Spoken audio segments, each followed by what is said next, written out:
So I know that 4 officers have been charged for the murder of George Floyd, but I was wondering why there hasn't been a charge for the 5th officer involved. Yes, the 5th officer. He was actually the 3rd officer on the scene and seems to be an officer in a supervisor position. There are these 2 officers who respond to the initial complaint, then soon after this 3rd officer shows up. Because he is alone and for the fact that the other officer hands him the citation, leads me to believe that he is the one who should take responsibility for everything that occurs during this arrest, especially because he is present. The fact that there is even this much involvement for this specific reported crime, which isn't even considered enough for a misdemeanor, is suspicious. But nonetheless, they put George in handcuffs, without enough time to check for identity or check for outstanding warrants, which leads me to believe they already recognized George for whatever reason. And this 3rd officer on the scene seems to approve of the decisions made to arrest George, despite no actual oversight for what is being done. After the approval, officers 1 and 2 quickly escort George to the other patrol car. The supervisor does an interesting maneuver seemingly to deter any pedestrians from moving in that direction.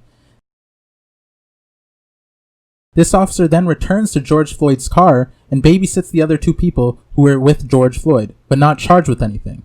Also, by now, you'd think the situation is handled. 2 officers are escorting George out, and whatever is occurring on this side of the street, this officer should be competent enough to handle it.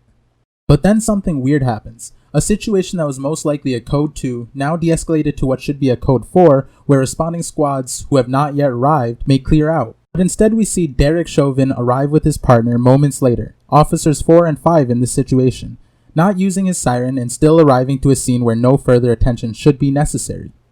Instead of driving straight to where the squad cars are located, he crosses over straight toward George Floyd's car, which would only make sense if he already knew George was the accused and recognized his car, which is weird by itself. But then there's this next part. The 3rd responding officer, who seems to be the supervisor, clearly redirects Derek and his partner to the other squad cars, where 2 officers are already present.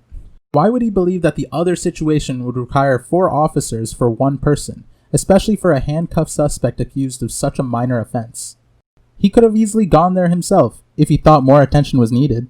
Why is it that Derek is the last officer on the scene of 5 total officers for such a low priority call, yet is the one that takes charge and ultimately murders George Floyd? Any of the procedures of this arrest seem suspicious, especially towards the end. Overseeing the proper procedure seems like this officer's responsibility. This 5th officer, who has not yet been charged, but was the 3rd officer on the scene and seems to be in command of the situation, needs to also take responsibility for the murder of George Floyd. His handling of the situation also played a role in facilitating this murder.